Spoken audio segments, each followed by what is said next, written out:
Transformers War for Cybertron Trilogy. Who we got? Ow. Robot Honeycomb.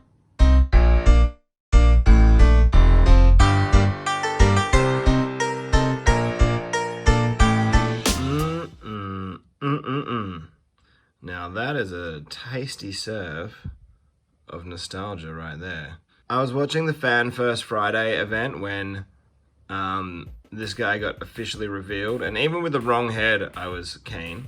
But then when they showed us this actual version where he's got his actual noggin, I knew that I had to have this figure.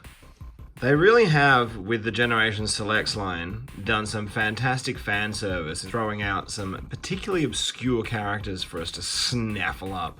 Rotorstorm is no exception, especially when you consider the fact that he wouldn't have gotten an actual main retail release in America at the time. So this is banking on like the European and international market and those die-hard collectors who've gone above and beyond what they knew as a child.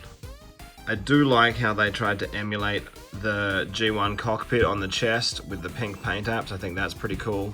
It would have been nice, I really don't think it would have hurt, to get some remolded guns to more accurately represent his original weaponry. But they did paint the barrels yellow to give you that kind of Turbo Master flair, so I dig it. I can get behind that. It's a pretty clever reuse of that Spinister mold, really. I was a huge fan of the original molding with this figure of Spinister, but there's something about a little bit more sensical uniform paint job that's really brought out just what a tidy sculpt this is and what a great figure this really is. Just so well articulated. Like, I would say that the articulation in this particular mold and figure is bordering on the articulation you get from something like Classics Mirage, which, as we know from my Netflix video, he's a real bendy boy.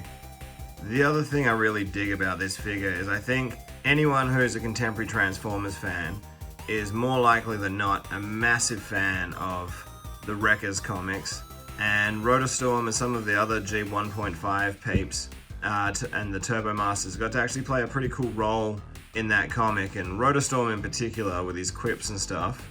And he's particularly, you know, well, I don't want no spoilers, but it don't end super well for you, bruv. They managed to make what was an obscure character pretty quickly like a bit of a cult fan favorite. So I can imagine there's a lot of IDW fans who've grabbed this guy up. Wreckers combine! That's actually quite funny.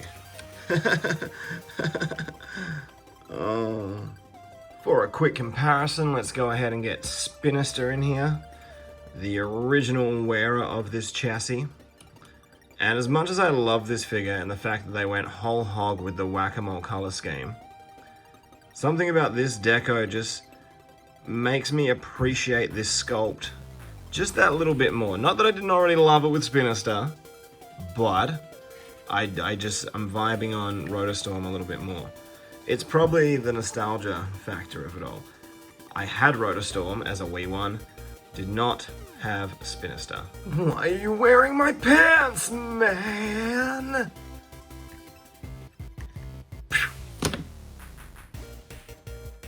That does feel good. For another comparison, here he is with OG Wrecker, Mr. Wrecker, Emilio Springer. They scale pretty well together. Can I join the Wreckers? No, there's a no helicopters policy. But you're a helicopter. It's no helicopters. We're allowed one helicopter. That was a test, and you passed. You son of a bitch, I'm in. I'd be remiss in my duties if I didn't go ahead and get his original version in there for the G1 of it all.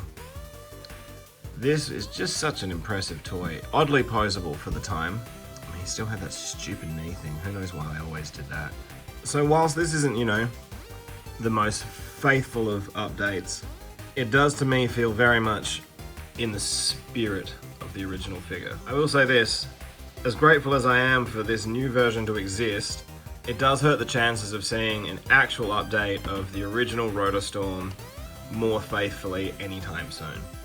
But given that I'd never even expected this guy to exist in the first place, I'm still pretty happy on the whole, right? Now, because this isn't his first time, this mold's first time around the block, I'm not going to be too precious about going through the transformation.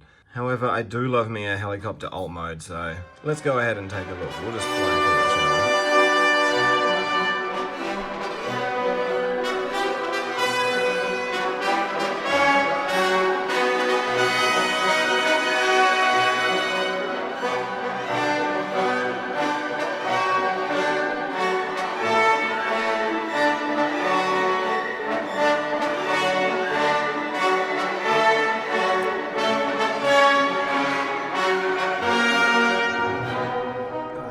Satisfying amount of rotor clearance. Not so much on the back one, but these top rotors. Oh yeah. That's some helicopter play pattern illusions, right? It's just such a clever transformation, the way they hide that second cockpit away. It's like it's, you know, the gunner tower or something. It really doesn't matter. It's just clever. I'm a fan. Here he is alongside his original version.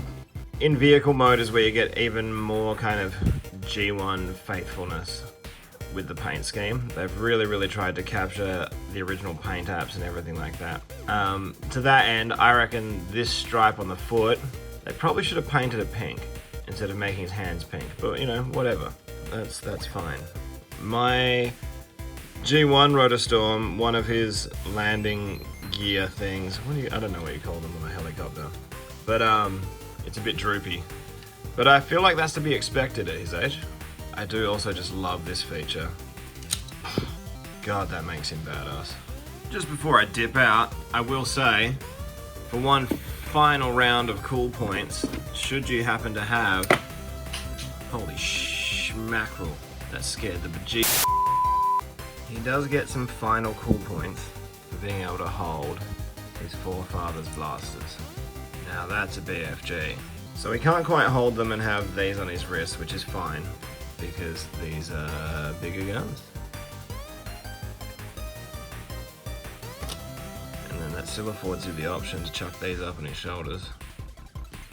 Or if you really want to try and recapture some of that G1 feel, get them on those legs. Now we're playing. Bring me Overlord. He's behind you. Ah!